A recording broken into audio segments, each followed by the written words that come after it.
श्री स्वामी समर्थ. नमस्कार मंडळी. तर आज आपण होळीच्या दिवशी लग्नासंदर्भात काही उपाय पाहणार आहोत. तर व्हिडिओ खूप असा महत्त्वाचा आहे आणि तो मी अगदी थोडक्यात तुम्हाला सांगायचा प्रयत्न करणार आहे. व्हिडिओ स्किप न करता शेवटपर्यंत पहा. चॅनलवरती नवीन असाल तर चॅनलला सबस्क्राईब करा. श्री स्वामी समर्थ अशी कमेंट करायला अजिबात विसरायचं नाही. तर मंडळी, यावर्षी होळीला चंद्रग्रहण आलेलं आहे. तर हा योग देखील आलेला आहे. वर्षातून एकदाची संधी आलेली आहे. विवाहासाठी जबरदस्त उपाय आपण करायचा आहे, कारण हा उपाय केल्याने तुम्हाला काही दिवसातच याचा अनुभव येईल आणि लग्न हे तुमचं लवकरात लवकर ठरेल. मंडळी, लग्नाला उशीर का बरं होतो? तर ग्रह नक्षत्राचा प्रतिकूल योग कुंडलीमध्ये तयार होत नाही, त्यामुळे लग्नाला उशीर होतो.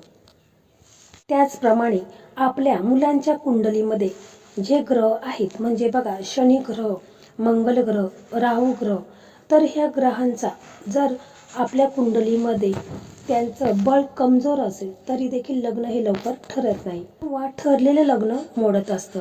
तर आज आपण असाच उपाय पाहणार आहोत. त्यामुळे आपल्या मुलांच्या कुंडलीमध्ये जे ग्रह आहेत तर ते शांत होतील आणि मुलांचं लग्न हे लवकरात लवकर ठरेल. आपण पाहत असतो की आई वडील मुलांच्या लग्नाबाबत खूपच चिंतेत आहेत.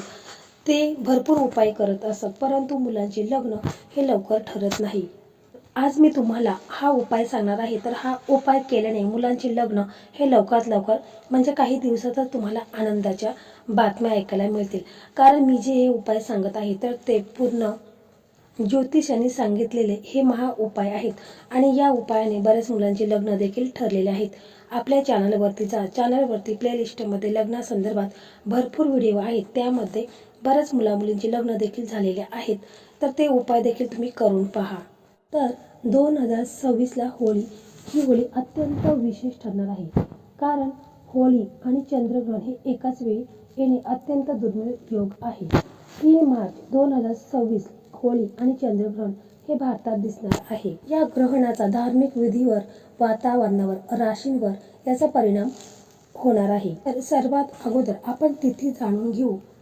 या फाल्गुन माघ पौर्णिमा तिथी 2 मार्च 2026 सायंकाळी सुरू होणार आहे. 3 मार्च सायंकाळपर्यंत राहणार आहे. 3 मार्चच्या सायंकाळी ग्रहण असल्यामुळे होलिका दहन करणे योग्य नाही.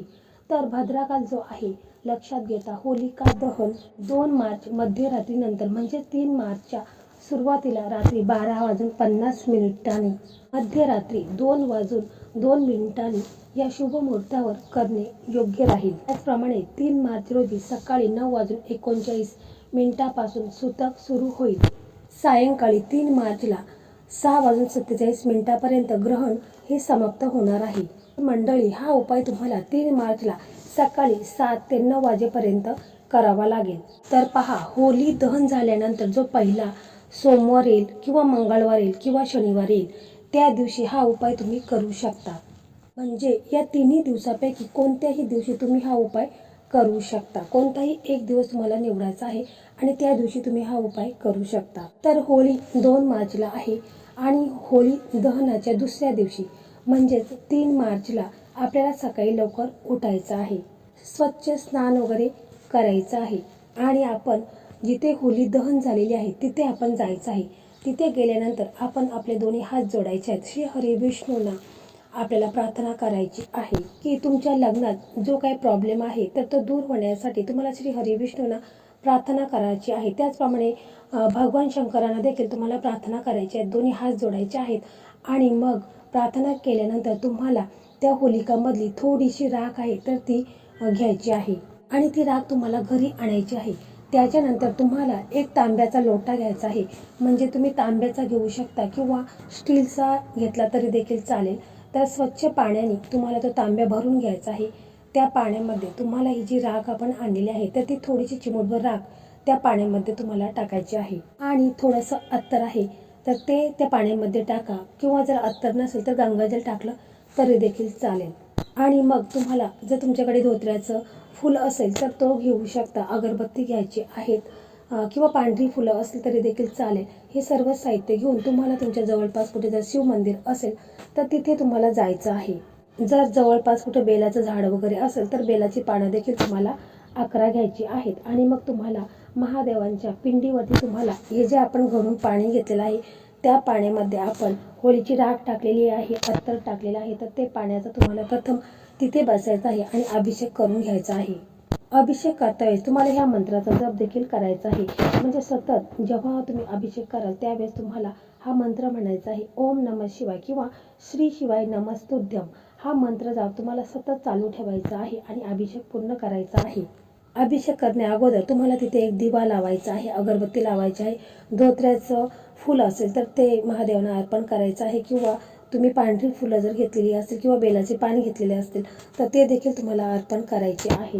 आणि तिथे बसून तुम्हाला ओम नमः शिवाय, ओम नमः शिवाय किंवा श्री शिवाय नमस्तुभ्यम हा मंत्र जाप तुम्हाला सातत्याने करायचा आहे. समजा हा उपाय मुलं स्वतः करत असेल तर मुलांनी आपल्या लग्नासंदर्भात जे काही विघ्न आहेत, जे काही लग्नामध्ये अडथळे येतात, संकटे येतात, लग्न लवकर जमत नाही किंवा जमलेले लग्न मोडतं, तर तुम्हाला महादेवांना प्रार्थना करायची की माझं लग्नामध्ये कोणतेही प्रकारचे दोष, अडचणी, समस्या त्या येऊ नयेत अशा प्रकारे तुम्हाला बोलायचं आहे आणि माझं लग्न हे लवकरात लवकर ठरून जाऊ दे असं तुम्हाला मनापासून आणि पूर्ण श्रद्धेने तुम्हाला असं बोलायचं आहे. जर मुलाचे आई वडील हा उपाय करत असेल तर मुलाच्या आई वडिलांनी आपल्या मुलांच्या लग्नासंदर्भात बोलायचं आहे की माझ्या मुलाचं लग्न हे लवकरात लवकर ठरू दे. मुलांच्या लग्नात कुंडलीमध्ये जे काही दोष आहेत तर ते दूर होऊन मुलांचे लग्न हे लवकरात लवकर जमून जाऊ दे अशा प्रकारे मुलांच्या आई वडिलांनी असं बोलायचं आहे.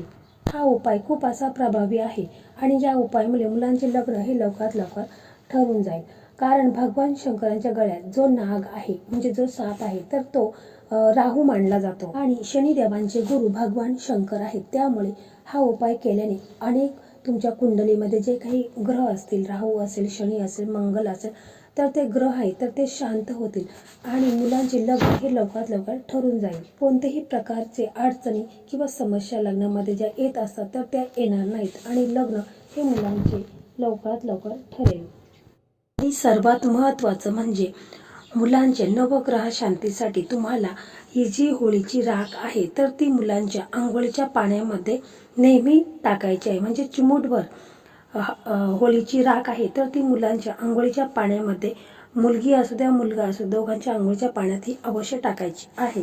त्यामुळे मुलांवरती जर नजर लागली असेल तरी देखील लग्न लवकर ठरत नाही. तर अशा वेळी होळीची राख आहे तिच्यामध्ये खडे मीठ थोडं टाकायचं आहे, मोहरी टाकायची आहे आणि मुलांच्यावरून 7 वेळा घड्याळाच्या उलट्या दिशेने उतरून घ्यायचं आहे. मुलगा मुलगी दोघांवरून तुम्हाला 7 वेळा उतरून घ्यायचं आहे. यामुळे मुलांवरती नकारात्मकता असेल तर ती देखील दूर होईल आणि मुलांचं लग्न हे लवकरात लवकर ठरेल. फक्त बघा, उपाय करत असताना पूर्ण श्रद्धापूर्वक विश्वासाने हा उपाय करायचा आहे. उपाय करत असताना कोणालाही काही सांगायचं नाही, कारण हे उपाय आपण करतो ते गुप्त उपाय करायचे असतात. याचा जास्त बोबाटा करायचा नाही.